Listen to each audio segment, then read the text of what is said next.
Balak mong pumunta ng PSA kaso hindi mo alam paano kumuha ng appointment? So sa video na ito, ituturo ko sa inyo kung paano mag-online appointment sa PSA. First, pumunta kayo sa inyong browser at i-type ang PSA appointment. So marami nang lalabas dyan, so pinakauna ang pinutin nyo. Tapos, mapupunta na tayo dito sa kanilang website. So makikita natin sa taas, PSA online appointment system. So pindutin nyo lang yung may arrow.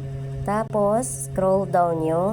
Kung di naman kayo sigurado sa kung anong gagawin nyo, may mga step naman po yan hanggang step 7. Kung okay naman, pindutin ang I agree. Tapos, mapupunta na tayo dito sa reminders. Ibig sabihin lang naman ito, bawal mag-appointment ang isang minor de edad.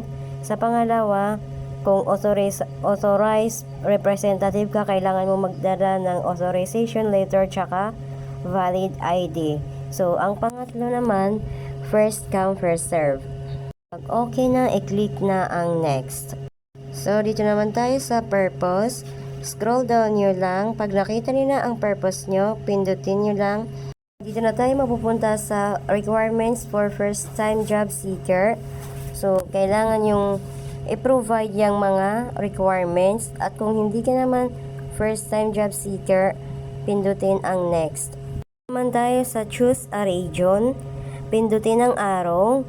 Dito tayo pipili kung saan tayo pupuntang site ng PSA. Scroll down nyo lang para makita nyo lahat. Tapos, pindutin naman ang choose an outlet para makita nyo kung saang lugar kayo pupunta. Pagkatapos, makikita nyo yung mapa ng outlet at yung address nya. Then, scroll down hanggang sa baba. Ito yung mga important reminders. So, basahin nyo lang yan kasi Tagalog po yan at maiintindihan nyo po. Ang pinaka-enlighten po dyan ay pupunta kayo ng PSA before 30 minutes ng inyong schedule. And click the next. Naman ang fill upan natin, ilalagay lang dyan first name, middle name, last name, email address, tsaka mobile number. Pagkatapos, i-check na ang box. Pagkatapos, pindutin na ang next. Tayo pipili ng araw kung kailan natin gustong pumunta sa PSA. Dito rin makikita ang oras. So, pili na lang kayo dyan kung kailan nyo gusto. Click ng next. Dito na tayo mapupunta.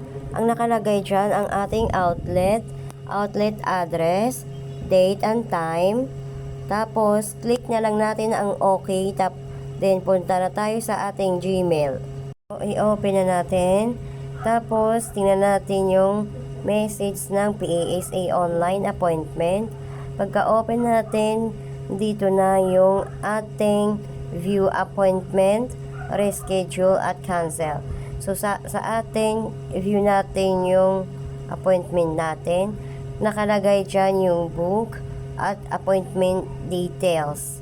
So, ayan po yung ipapakita natin sa PSA. Pwede nyo pong screenshot or i-print. Scroll down nyo lang para makita nyo ang print appointment form kung gusto nyong i-print. Yan lamang po, sana nakatulong sa inyo ang video na ito. Para naman sa inyong mga katanungan, pwede nyong i-comment dyan sa baba. Salamat! Like, subscribe, and hit the bell icon.